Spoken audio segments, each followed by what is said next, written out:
Tiniyak ni Pangulong Ferdinand R. Marcos Jr. ang patuloy na suporta sa mga imbensyong tatak Pinoy. Kasabay ito ng pagbibigay ng Presidential Award sa mga nagwagi sa National Invention Contest and Exhibit on NICE. Yan ang ulat ni Kenneth Pasyente. Kinilala ni Pangulong Ferdinand R. Marcos Jr. ang mga imbensyong tatak Pinoy. Iyan ay sa pamamagitan ng pagbibigay ng Presidential Award sa kauna-unahang pagkakataon sa mga nagwagi sa taunang National Invention Contest and Exhibits o NICE sa pangunguna ng DOST. Dito pinuri ng punong ehekutibo ang mga gawang Pinoy na anyay malaki ang potensyal na makatulong sa pag-unlad ng bansa. Hindi tayo sanay.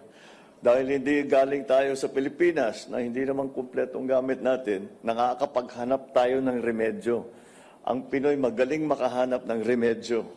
At kahit na limited lang ang resources natin, kahit na mahirap ang sitwasyon, walang masyadong kuryente, walang masyadong tubig, walang whatever it is, we find ways around that. And that's really the distinct for me.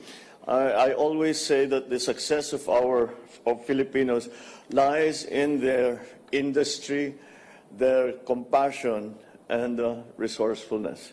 Kabilang sa mga inobasyon ngayong taon ang salt harvesting equipment, plastic segmented fish cage at marami pang iba.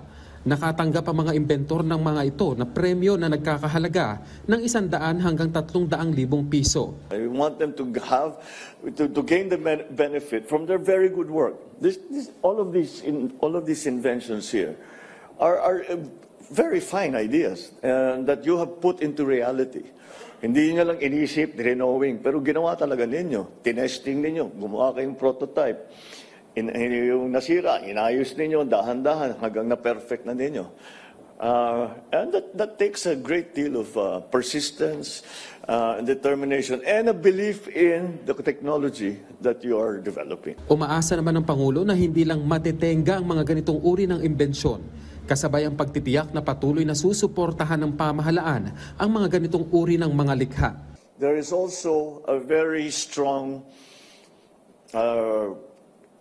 motivation for the Philippine economy to have an environment that is conducive to startups.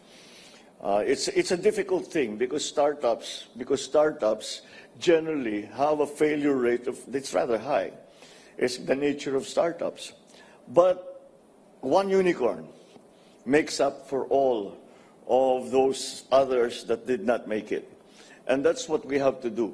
Ang taunang NICE ay sumusuporta sa Republic Act 7459 o ang Inventors and Invention Incentives Act of the Philippines.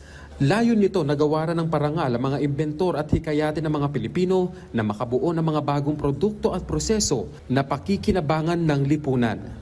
Kenneth Pasyente para sa Pambansang TV sa Bagong Pilipinas.